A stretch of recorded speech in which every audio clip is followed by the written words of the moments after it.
שלום לכולם, ברוכים הבאים להרצאה מדריך לאופנת הרחוב היפנית. אנחנו נתחיל ממש בעוד שנייה. אז לפני שנתחיל נספר קצת עלינו, והייתי רוצה קודם כל לראות קצת אתכם. אז אם אתם יכולים לפתוח את המצלמות, רגע נראה אתכם לפני שנתחיל. מי שרוצה ומי שיכול, אני ממש נשמח רגע לראות פרצופים. הנה, תודה שבאתם ובאתן, אנחנו מאוד מאוד מעריכות את זה ושמחות שאתם כאן. אז אנחנו נתחיל ונסביר גם טיפה על עצמנו. אנחנו מאי וגלי, ואנחנו אומי גלי. אנחנו לובשות אופנת רחוב יפנית כבר מעל 10 שנים. השתתפנו בהרבה אירועים של הקהילה, אנחנו קוראים לה קהילה כי זו ממש קהילה בישראל וביפן, ואנחנו מקוות גם להצליח בקיץ לטוס לעוד מקומות ולהשתתף בעוד אירועים של קהילת אופנת הרחוב היפנית. לאורך השנים התחלנו להיות בקהילה בארץ והתרחבנו, אז יש לנו כאן בתמונות שתי דמויות שאנחנו קצת נרחיב עליהן. יש מצד שמאל את סבסטיאן מסודה איתנו, הוא מעצב ואומן, פה זה בפופ-אפ של קוואי מונסטר קפה, אם מישהו מכיר ושמע אנחנו נפרט על זה טיפה. ובצד ימין רימה דוי שהוא מנכ"ל של מותג אופנת רחוב יפנית שנקרא ACDC רג. אנחנו נרחיב עליהם טיפה אחר כך, אבל קצת עלינו. פה אנחנו לובשות סגנון שנדבר עליו היום שנקרא דקורה, וזה הסגנון המרכזי שאנחנו אוהבות ללבוש, אבל כמובן שבזכות העולם הזה יצא לנו להתנסות בעוד הרבה סגנונות. אז זה קצת עלינו בקטנה לפני שנתחיל רשמי. אז מה זו בכלל אופנת רחוב? מה זה המונח הזה, אופנת רחוב? הרבה אנשים שואלים אותנו. אז אופנת רחוב זו אופנה שלא המעצבי על שהחברות הגדולות בעצם מחליטות על איזשהו קו, על איזשהו סגנון והם מוציאות אותו לקהל הרחב. להפך, זה מגיע מהרחוב, זה מגיע מהאנשים. אנשים הם אלה שהחליטו ובעצם יצרו את הסגנונות האלה, לבשו את הבגדים האלה, גם באופנת רחוב יפנית ובאופנת רחוב בכלל, ומתוך זה יש חברות שמייצרות מוצרים שמתאימים לאופנה הזאת. אבל זה התחיל ממש מהאנשים, שזה מדהים בעינינו. האנשים מבטאים את עצמם, את החופש, את הביטוי האישי שלהם, ומשם כל זה התחיל. אז מתי זה התחיל? כלומר, באיזה שנים? אז בשנות ה-60 ההשפעה האמריקאית השתוללה ביפן, והיו הרבה סגנונות פופולריים כמו האופנוענים, הווינטג' והמוזיקה והתרבות הפופולרית הייתה מאוד אמריקאית, וכולם היוו השראה לאופן הלבוש היפני החדש. באותם שנים גם התחיל לצאת מגזין פופאי, מגזין אופנה גברי לגברים עירוניים. אתם יכולים לראות שהלבוש שהם לובשים הוא אמריקאי, עם שמות של אוניברסיטאות אמריקאים על הבגדים, וזה לבוש שהוא נקרא פרפי, חולצות מכופתרות כאלה פולו, וזה בעצם מה שהתחיל את סגנונות אופנת הרחוב היפנית ביפן. בעצם הכל התחיל והושפע מהתרבות האמריקאית, אבל משם זה התפתח ועדיין מתפתח להרבה סגנונות שונים. אז יש שני רבעים עיקריים בטוקיו, ביפן, שבהם התפתחה אופנת רחוב היפנית. אז הראשון זה טקישיטה דורי, זה רחוב טקישיטה בהראג'וקו, שבטח שמעתם את השמות האלה, אופנת הראג'וקו בכל זאת. שם ממש התחילה האופנה, אנשים נפגשו שם בסופי שבוע, בחופשים, שם הם התחילו ממש ללבוש את האופנה, זה ממש משם התפתח. היום זה מוקד עלייה לרגל לכל מי שאוהב אופנת רחוב יפנית וגם את תרבות הקוואי. יש שם כינוחים, יש שם חנויות, יש שם מכונות צילום, כל מה שתחשבו עליו. אז קוואי זה חמוד, אבל זה לא רק חמוד, זה הרבה מעבר. המילה חמוד כוללת בתוכה ממש תרבות שלמה. והמוקד השני זה שיבויה, כאן בתמונה יש את שיבויה 109, שזה מרכז קניות גדול, שסיפור מעניין על המרכז הזה, במקור הוא היה מיועד לנשים, נשות עסקים כאלה, נשים מקצועיות שלבושות מאוד מפונפן ומאוד מחויית, ובסוף מה שקרה זה שהצעירים, המרדנים, סגנון הגיארו שעוד מעט נספר עליהן, הן אלה שהלכו לקניון הזה ומילאו אותו, והיום אין שם שום שמץ לעסקים, שום שמץ למחויית, הכל שם זה אופנת רחוב יפנית. אז נדבר על כמה סגנונות לבוש מרכזיים. לוליטה, דקורה וגיארו. זה הסגנונות שהם הכי נלבשים בכל העולם וגם ביפן כמובן. אז נתחיל בסגנון לוליטה. אז זה סגנון שהתחיל בסוף שנות ה-80, הוא הושפע מסגנונות אופנה אחרים שהיו, כמו נטורל קיי. זה בעצם אופנה גותית ויקטוריאנית, שלבשו אותה במקור להקות יפניות כתלבושות במה, ובעצם בני נוער חיכו את התלבושות האלה ולבשו אותם ביום יום. זה סגנון שהתחיל כעדין, פשוט, והיה בצבעי יסוד עם תחרות לבנות, וזה הפך לאורך השנים לסגנון עשיר, צבעוני ומורכב. אז תוכלו לראות בעצם שהוא הושפע מסגנון הברוק, זה סגנון אומנותי שהיה באירופה מסוף המאה ה-16 ועד אמצע המאה ה-18, וגם סגנון הרוקוקו שהתחיל במאה ה-18 ובעצם עד שנות ה-60 של המאה ה-18. כאן יש לנו ציור של מארי אנטואנט, כמו שאתם מכירים אותה, ובעצם זה מאוד מתבטא בתחרות, מאוד פופי, מאוד אלגנטי ומלכותי, ומשם מגיעה הלוליטה.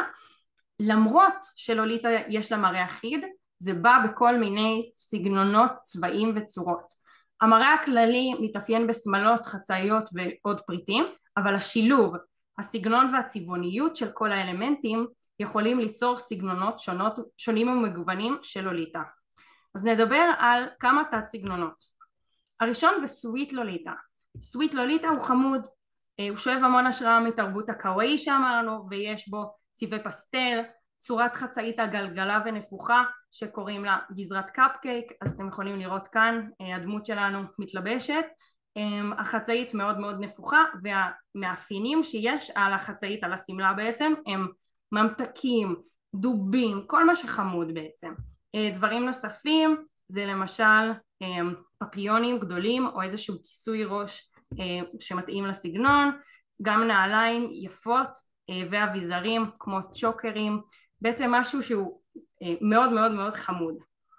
אז לא ציינו, אבל יש לנו לאורך כל ההרצאה תמונות בעצם של חברים בקהילה הישראלית בפרויקט שעשינו, ואנחנו נראה אותם בהתאם לסגנונות שלהם. אז יש לנו כאן את שירל שלובשת סוויט לוליטה, אפשר לראות את זה בזכות האביזרים וכל התלבושת שלה, מאוד חמוד, טוטים, ארנבים, מאוד חיובי ומשמח. זה הסוויט לוליטה. הסגנון הבא הוא הגותיק לוליטה, זה אחד הסגנונות המרכזיים בתחום.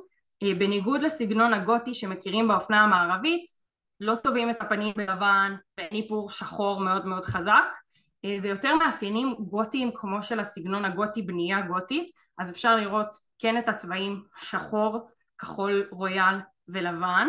אפשר לראות את הסילואט שהוא גם כמו לוליטה, זאת אומרת חצאית נפוחה, אבל גם כאן יש אלמנטים נוספים כמו כיסויי ראש, הכל בצבעים האלה ואביזרים עם תחרה. וכאן אפשר לראות את נופר, גם היא לובשת גותיק לוליטה, אפשר לראות ממש בחצאית שלה את המאפיינים המאוד מאוד גותיים. הסגנון האחרון תחת לוליטה שנסביר הוא נקרא קלאסיק לוליטה, והוא בעצם אלגנטי, עדין ובוגר, ממש רואים את מקורות ההשפעה ההיסטוריים, יש צבעים רגועים ועיצובים פשוטים יחסית. אז זו למשל דוגמה לסמלה שהיא נקראת קלאסיק לוליטה. גם כאן יש לנו את הבונטים, כיסויי הראש ואביזרים והרבה תחרות, וגלי כאן היא בעצם המתנדבת שלנו ללהדגים כל סגנון. אנחנו נלביש את גלי בעוד פריט שבסוף היא תהיה לבושה בכל הסגנונות שאנחנו נסביר לכם היום עליהם. אז יש לנו את הפטיקוט של גלי, זה בעצם המטפיח, זה גורם לחצאית להישאר בצורה הנפוחה שאנחנו רוצים שהיא תישאר בה.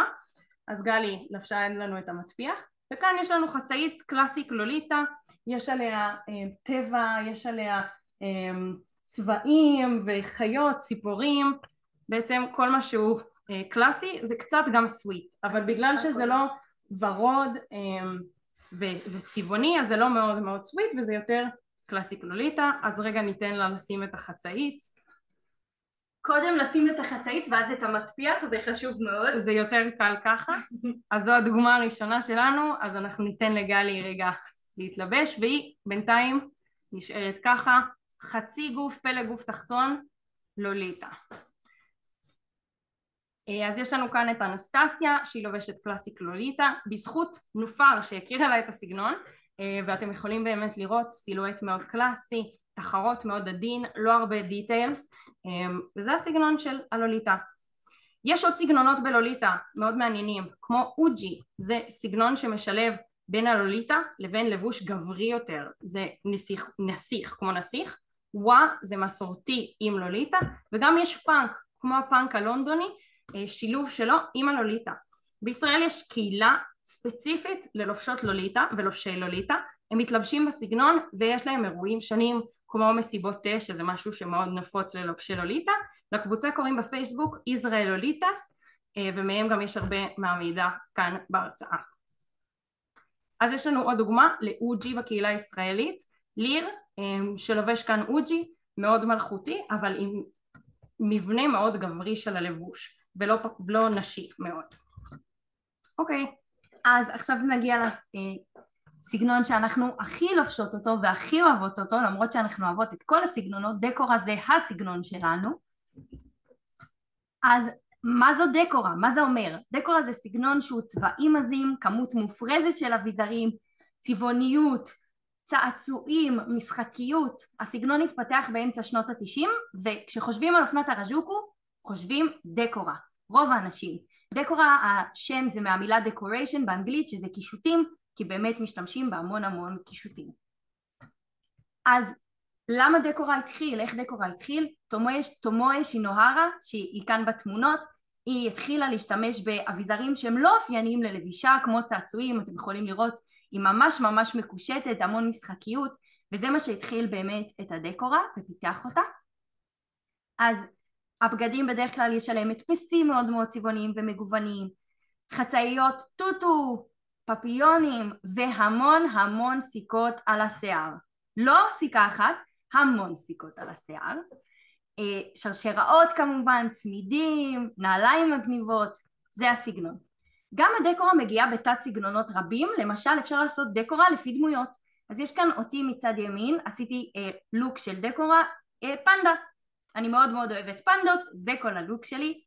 ומצד שמאל יש לנו את זוני, שהיא יוצרת דקורה יפנית, והיא עשתה לוק שכולו בהשראת מיאקו מיאקו. זו הדמות שמייצגת את האקספו שמתקיים השנה באוסקה ביפן, אז באמת אפשר לעשות את זה לפי המון המון סגנונות. ודבר נוסף, תת סגנון נוסף בדקורה, אז אפשר גם לעשות דקורה רק בצבע אחד, זאת אומרת לא חייבים את כל הצבעוניות, אתם עדיין יכולים לראות שנגיד גם למי שיש פה צבע אחד מובהק עדיין יש לו דברים צבעוניים, אבל כשרואים את זה רואים ורוד, רואים שחור, רואים את הצבע המסוים. אז יש לנו פה שתי דוגמאות לתת סגנונות בדקורה. מצד ימין אפשר לראות לוק שהוא ירוק באמת, עם אקססוריז ירוקים, סיכות, גם יש קצת צבעים אחרים אבל הרוב פה באמת ירוק, חוטלות נעליים כאלה מגניבות ושרשרת ואביזרים ירוקים. מצד שמאל אנחנו נראה לכם לוק שמה יצרה לכבוד זה שהלו קיטי שנה שעברה חגיגה 50, הדמות של הלו קיטי, אז זה ממש אירועים ביפן שקשורים בזה. אז יש כאן כזאת סמלה של הלו קיטי, כמובן סיכות, אביזרים ונעליים מגניבות, חוטלות כמובן, אי אפשר בלעדיהן, גם קשת של הלו קיטי מתקבלת לגמרי. אז אנחנו לובשות דקורה הרבה, גם היום, אני אוכל להדגים אחר כך. אנחנו מאוד אוהבות את הסגנון, וזה הסגנון שאנחנו באמת אוהבות לייצג את אופנת הרחוב היפנית איתו. אז אנחנו נסביר על סבסטיאן מסודה, שהוא דמות שהיא מאוד מאוד חשובה לדקורה. בעצם הוא הפך את הרג'וקו לבסיס האם שלו בשנת 1995, והוא עשה הרבה דברים שקשורים לתרבות הקוואי, אפילו קוראים לו מלך הקוואי. אז יש לו את הקוואי מונסטה קפה היה, בית קפה שכולו היה על טהרת הקוואי וצבעוניות. שמעתם, השיר הראשון שהשמענו נקרא פון פון פון, זה שיר שבעצם הפיץ את הג'יי פופ, את הפופ היפני ברחבי העולם, והוא היה המנהל האומנותי של הקליפ הזה. אחרי שהעולם נסגר בקורונה הוא התעניין מאוד מאוד בקהילות של לובשי אופנת הרחוב היפנית בעולם, והוא החליט לקרוא לזה ה-Digital Tribe, Digital Kawaii Tribe, והוא הקים קהילת קוואי משלו. גם הקהילה שלנו בישראל היא חלק מהשבט הדיגיטלי שלו, והוא עשה עלינו סקרים ותמונות שלנו הופיעו בתערוכות שלו שהיו ביפן ובארצות הברית. אז כן, הוא דמות מאוד מאוד משמעותי. אז נלביש את גלי, סליחה, רק רגע, נלביש את גלי בדקורה. אז יש לנו פה צמידים, פנדה כמובן, ויש לנו פה שרשרת פנדה מחרוזים שהכינה חברה מאוד מוכשרת שלנו. יש לנו כאן טבעות, ונשים על גלי גם המון המון המון סיכות. אז כמה שנצליח לשים עכשיו. וגם זה של המותג של סבסטיאן מסודה, זה משקפי שמש מעניינות שכתוב עליהם הרג'וקו. נוסיף לגלי עוד שרשרת אולי, את תצליחי. וזה השלב של הדקורה של גלי. הסגנון האחרון שבעצם נדבר עליו נקרא גיארו, והוא בא מהמילה האמריקאית גאל, זו מילת סלנג לבחורה. זה סגנון שיש לו היסטוריה מאוד ארוכה באופנת הרחוב היפנית, שהתחיל בסביבות 1968 ונהיה מאוד פופולרי ב-90s בקרב להקות מוזיקה ושחקניות. זה סגנון שידוע בתלבושות המרדניות שלו וגם בגישה המרדנית שלו, בעצם בזה שהיא נוגדת את הסטנדרטים של היופי ביפן. ובעצם למשל אור לבן יותר נחשב סטנדרט יופי, אז הן עשו שיזוף. השיער חלק נחשב סטנדרט יופי, הן עשו את השיער נפוח. המראה בהתחלה היה נורא נורא קיצוני ולאט לאט הוא נהיה מתון, ועכשיו גם בשנה ממש האחרונה הוא שוב תופס תאוצה גם ברחבי יפן. אז לגיארו יש המון המון המון סגנונות משנה והרבה וריאציות למה שאפשר להחשיב גיארו, אבל יש הרבה דברים משותפים כמו לבוש חופשי. לרוב יהיו לנו חצאיות קצרות, מיני, ובגדים אופנתיים שקשורים לטרנדים מערביים. שיער מסודר, הם לא יצאו סתם עם שיער רגיל, יסדרו אותו עם תוספות או עם תסרוקות, הן צובעות את השיער לצבעי שיער מערביים, חום, שחור, בלונד, וגם יש צבעים לא טבעיים. אז יש לנו כאן דוגמה. אביזרים, ציפורניים, לא יהיה צפוף כמו בדקורה שיש לי פה מלא מלא מלא דברים, זה יהיה אביזרים בטוב טעם, והציפורניים הארוכות והמזויפות זה בעצם משהו שמאוד מאוד מאוד חשוב בגיארו. בנעליים לרוב עקב בפלטפורמה, לא ילבשו שטוח, והאיפור, עדשות שמגדילות את העיניים, לבן מתחת לעיניים כדי להגדיל את העיניים, ריסים ענקיות, אור שזוף, איפור כבד, אודם. בעצם מסגנון לסגנון יש כמות איפור שונה, אבל כולן מאוד מנסות להגדיל את העיניים ולהבליט אותן. ועוד משהו שיש לגיארו זה הלייפסטייל הגיארוי. יש אורח חיים שבעצם מי שלובשות גיארו הן לא רק לובשות גיארו, הן חיות גיארו. אז הדברים האלו הם קריאה והצטלמות של הדוגמניות למגזינים של גיארו שנוצרו לגיארו. יש לנו את גיארו גו, סלנג שאם מישהי מדברת אותו היא גיארו. יש לנו כתיבת בלוג, בעצם כמו פעם אנשים כותבים בלוגים, גיארו עדיין כתובות בלוגים. יש לנו פרה פרה, ריקודים כמו ריקודי עם למוזיקה שקוראים לה יורופופ, שזו מוזיקה עם קצב, ובעצם הן לומדות ריקודים ביחד ורוקדות אותן. גם קריאה של מנגה וצפייה בסדרות שנוצרו על גיארו כמו המנגה והאנימה גארז. והדבר הכי הכי חשוב, הגיארוסה, גיארו סרקל, הפכו את זה ביחד לגיארוסה, מפגשים של בנות שלובשות וחיות את הגיארו, הן נפגשות יחד, מבלות ביחד, ויש כאן דוגמה לגיארוסה שנפגשו בשיבויה. אז נדבר על כמה תת סגנונות. הראשון נקרא קוגיארו, קוגל, זה בעצם תלמידות תיכון שאמרו לא בא לנו תלבושת אחידה, לא בא לנו לעשות את מה שכולם אומרים לנו, הכללים של בית הספר נורא נורא מחמירים, הם לקחו את המדים של בית הספר, קיצרו אותם, הוסיפו אביזרים, ובעצם הן היו מרדניות לכללים של בית הספר. באמת זה נחשב עם מוניטין רע, כאילו לא ממש אהבו את זה, אבל זה סגנון שעכשיו בעידן המודרני מאוד פופולרי ומכירים אותו גם מחוץ ליפן. אז כאן יש לנו את קרינה לובשת קוגל, אתם יכולים לראות שיש לה מדים אבל יש לה שיער מחומצן ויש לה את החותלות ותיק מיוחד. זה היה משהו ממש פורץ דרך בתרבות היפנית, כאילו לא ידעו לאכול את זה. תלמידות בית ספר שרוצות ללבוש אחרת, מחוץ לכללים המחמירים. תת סגנון נוסף נקרא גנגורו, זה סגנון מאוד מאוד קיצוני, יש לו סילואט גיארו קלאסי, אבל שיזוף קיצוני כתום, איפור לבן בוהק סביב העיניים, שפתון בהיר ובגדים בהירים, לרוב ניאוניים, גם שיער בלונדיני, ציפורניים סופר סופר ארוכות, וזה באמת הגיארו בגנגורו. הם ממש אמרו, אנחנו אפילו לא רוצים להיות קשורים גם לטרנדים המערביים, אנחנו רוצות להיות מי שאנחנו רוצות להיות. במקום להיראות כמו בנות מהמעמד הגבוה ביפן, הם אמרו אנחנו נלבש מה שאנחנו רוצות. אז לגלי יש כאן חגורה של מותג אלבה רוזה שהלוגו שלו מופיע פה למטה, בעצם זה מותג שהגיארו נורא אהבו את הפרח של אלבה רוזה, ובגלל שנורא אהבו את הפרח אז המותג הפסיק להשתמש בפרח. הם לא רצו להיות קשורים לגיארו ולמסרים שהגיארו מעביר של התנגדות לסטנדרטים היפנים, ולכן הם הפסיקו לייצר מוצרים עם הפרח, והיום יותר קשה להשיג אותם, אבל הם עדיין מאוד פופולריים בקרב גיארו.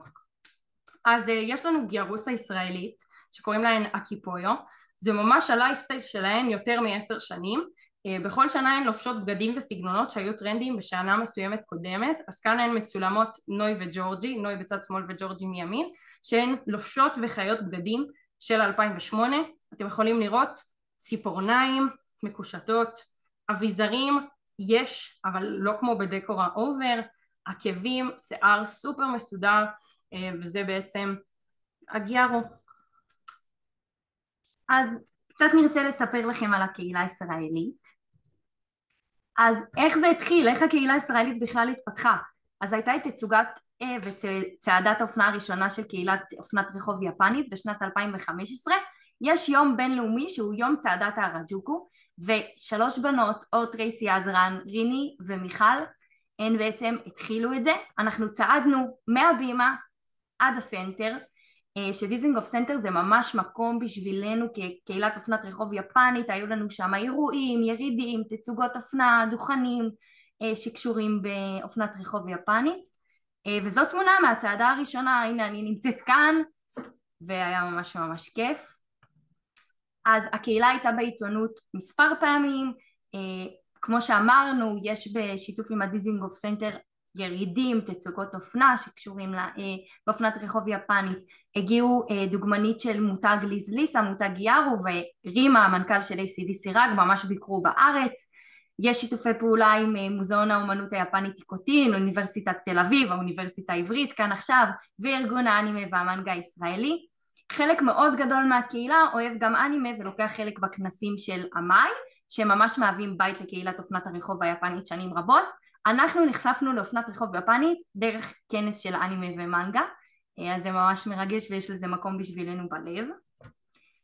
ועוד משהו חשוב שאנחנו רוצות לספר עליו, קצת אמרנו קודם, בעצם אנחנו בקשר גם עם סבסטיאן מסודה האומן הנפלא, וגם עם רימה המנכ"ל של ACDC רג, והם ממש בקשר טוב איתנו, הם שניהם שולחים לישראל, יש לנו בעצם קהילה עם סבסטיאן מסודה, ממש רואה אותנו, הופענו באמת בתערוכות, כתוב בתערוכת טקסט שמאי תרגמה לעברית של סבסטיאן מסודה, זה ממש ממש היה מרגש לראות את כל הפרסומים האלה, עשינו מפגש איתו והתמונות מהמפגש ממש שודרו שם בתערוכה, אנחנו צילמנו את העיניים שלנו וזה שודר שם בתערוכה, זה היה ממש ממש מגניב, ורימה הגיע לארץ כמובן, רוצה להגיע בשנית גם, והלוואי והוא יגיע באמת, אנחנו ננסה תמיד שזה יקרה, וזה ממש ממש כיף שיש מותגים שמיפן הרחוקה איתנו בקשר ותומכים בנו, בקהילה שלנו הם תומכים של אופנת הרחוב היפנית, ואנחנו באמת מעודדות לחזק אותם. אז באמת יש כאן תמונות מכל מיני אירועים. כשהייתה תחנות דייסו בארץ אז הזמינו את חברי הקהילה להגיע ולהצטלם, וגם את החנות מיניסו, ויש פה תמונות מהסנטר כמובן, שזה באמת כמו בית שני ללובשי קהילת אופנת רחוב יפנית. אז אנחנו ממש מתקרבים לסיום, באמת אם יש שאלות אפשר לכתוב בצ'אט ואנחנו נענה בסוף. איפה אפשר לקנות פריטים של אופנת רחוב יפנית בישראל? אז יש חנות אחת מרכזית שמוכרת מותגים של אופנת רחוב יפנית, שקוראים לה פסטל ג'אנקיז, היא ממוקמת בדיזינגוף 90 בתל אביב יפו, וגם הקהילה שלנו מאוד מאוד מתמקדת על יד שנייה. זאת אומרת, זה נבנה מיד שנייה. בשנים הקודמות באמת היה מאוד קשה להזמין מחול, מיפן, כמעט בלתי אפשרי, ולכן אפילו אנחנו את הפריטים הראשונים שלנו ממותגים של אופנת רחוב יפנית, קנינו מישהי אחרת. אז יש בקבוצות פייסבוק ובאינסטגרם של כל מיני חברים וחברות של הקהילה פריטים למחירה. אם תרצו, כמובן מישהו יעניין אותו, אנחנו נוכל לשלוח לו אחר כך את כל הלינקים הרלוונטיים. בעצם עוד רגע נגיע למקום איפה יש בו את כל הלינקים הרלוונטיים. כן. אז האם אפשר ללבוש אופנת רחוב יפנית בלי מותגים? הראינו לכם במשך הסגנונות כל מיני שמות של מותגים, סיפרנו לכם עכשיו על מותגים. אז האם חייבים מותגים בשביל ללבוש אופנת רחוב יפנית? אז התשובה היא לא. לא חייבים מותגים, בהחלט אפשר ללבוש אופנה בלי מותגים יפנים. ככה אנחנו התחלנו, ככה כולם מתחילים. אין לנו תמיד גישה ללקנות מותגים יפנים, זה גם יכול להיות יקר, זה לא נגיש לנו פה בישראל. ממש אפשר ללקט מוצרים מכל החנויות בארץ, בדקורה לדוגמה כמובן אביזרים ואקססורייז, אפילו מחנויות של הכל בשקל, צעצועים שאנחנו הופכות לתכשיטים, כל האפשרויות פתוחות בפניכם. באמת שהאופנת רחוב יפנית היא פתוחה והיא מקבלת, וממש אפשר להתחיל ולנסות, וגם אנחנו כאן בשבילכם, נשמח לעזור לכם אם תרצו או תצטרכו בלחפש פריטים, בלראות איך הם מתאימים בדיוק ומה הם מתאימים. אז תראו, יש לי למשל את החגורת כדורים של בריכת כדורים, זה משהו מאוד פופולרי בדקורה, ואנחנו הכנו את זה בעצמנו. אז זה ממש, ויש לנו מלא סיכות מכל מיני חנויות, יש לנו גם דברים יפנים וגם לא, אז באמת אפשר, גם לא פריטים ממותגים יפנים. אז בעצם יש לנו כאן קוד QR שמוביל לעמוד הלינקטרי שלנו, יש בו את כל המידע עלינו, וגם אתר שאני יצרתי שנקרא המדריך לאופנת הרחוב היפנית, יש בו את כל המידע מההרצאה ועוד הרבה לינקים, כתבות, קישורים לכל החנויות, כל מה שתרצו. אתם מוזמנים באמת להשתמש בזה. אני יכולה אפילו לספר שבזמן האחרון התקנתי אפילו עוד סגנונות נוספים באתר, זאת אומרת לא דברים שדיברנו עליהם היום, כל התוכן בעברית מרוכז שם, וזה מאוד מאוד מומלץ. לפני שנעבור לשאלות, יש גם עוד משהו שחשוב לי לומר, שיכול להיות שגם חשבתם לשאול אותו, על איך יש לכם את האומץ ללבוש כזאת אופנה, או איך אתן מגיבות ומתייחסות לתגובות שנותנים לכם. אנחנו לובשות את האופנה הזאת לא רק בבית בהרצאה, אנחנו גם לובשות אותה ברחוב, אנחנו לובשות אותה לאירועים, גם בחיי היום יום שלנו, הלבוש שלנו הוא לא לבוש רגיל שרואים אותו, אנחנו לובשות קצת יותר מיוחד, כי זה מה שאנחנו אוהבות.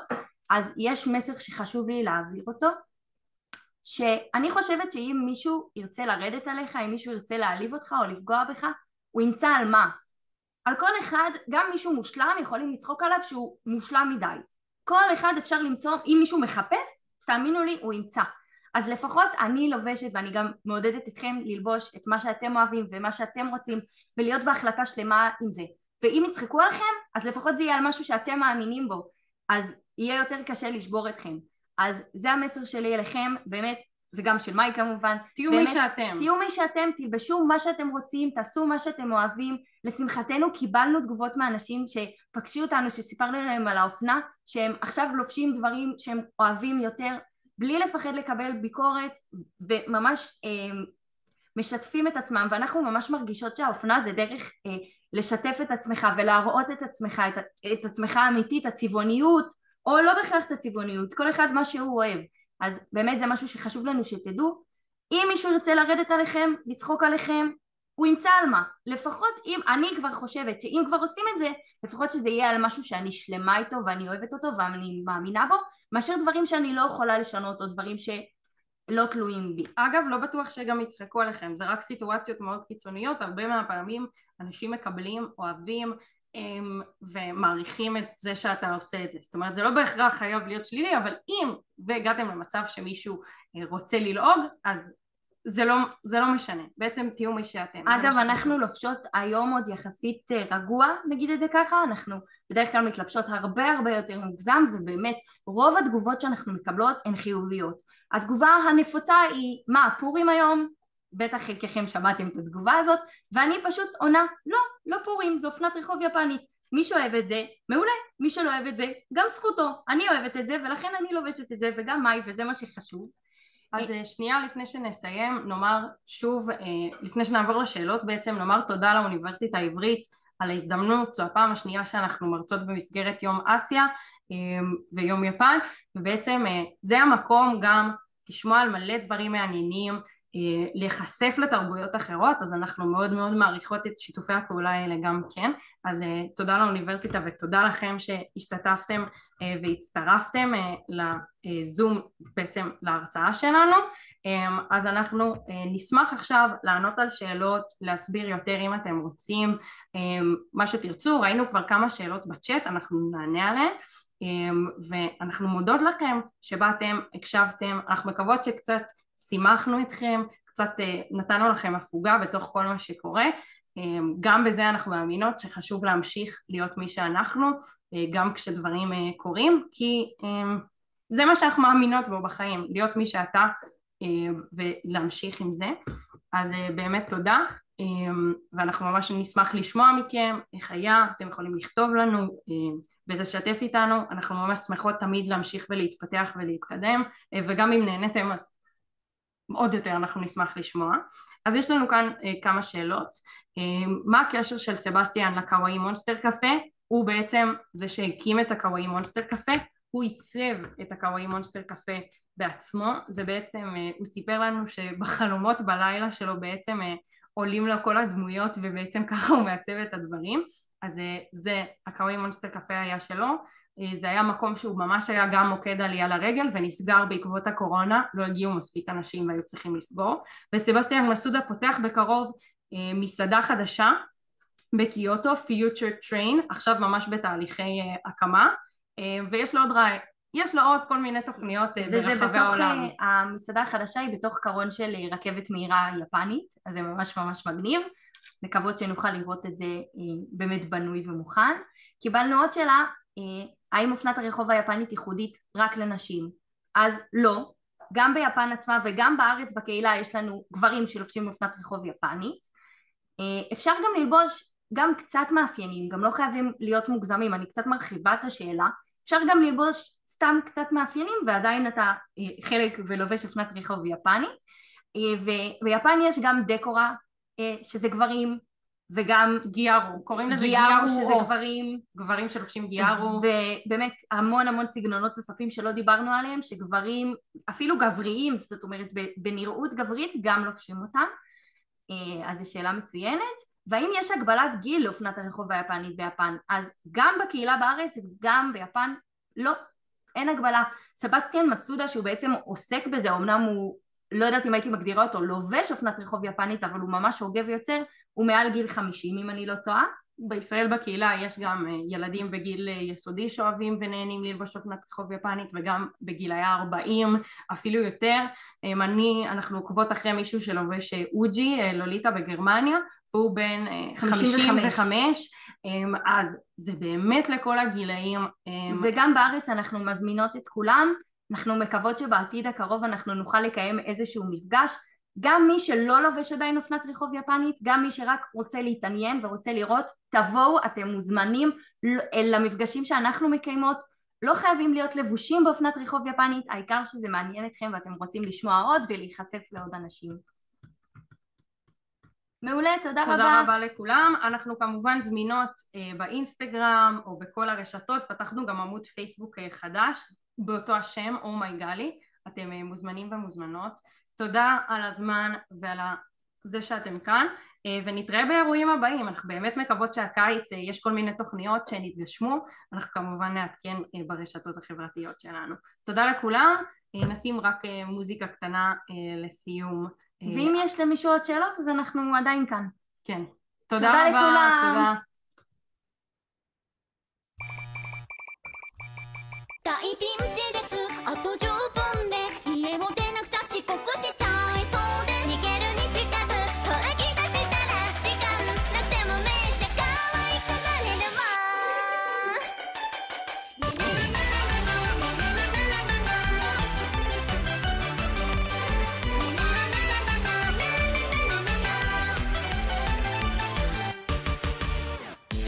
ちょっと間に合わなそうだけどすっぴんは見せられない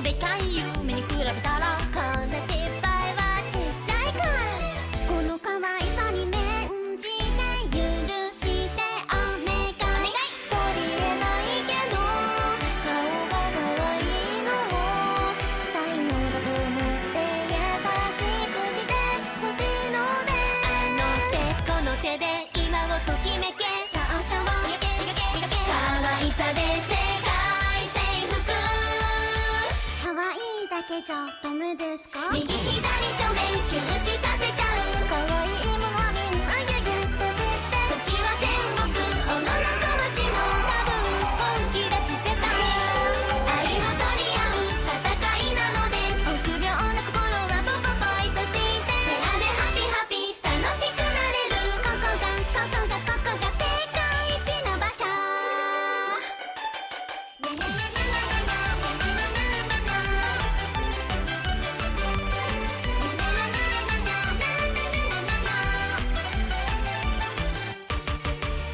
本当は可愛いだけじゃないのですと思ったけれどダメダメだこの可愛さに免じて守ってお願いやるせないけど私の可愛さを見つけてくれる人がいることを願ってフリフリフルスイングでテンションを使え使え大事なとこもバカなとこも可愛いだけじゃダメですか縦横斜め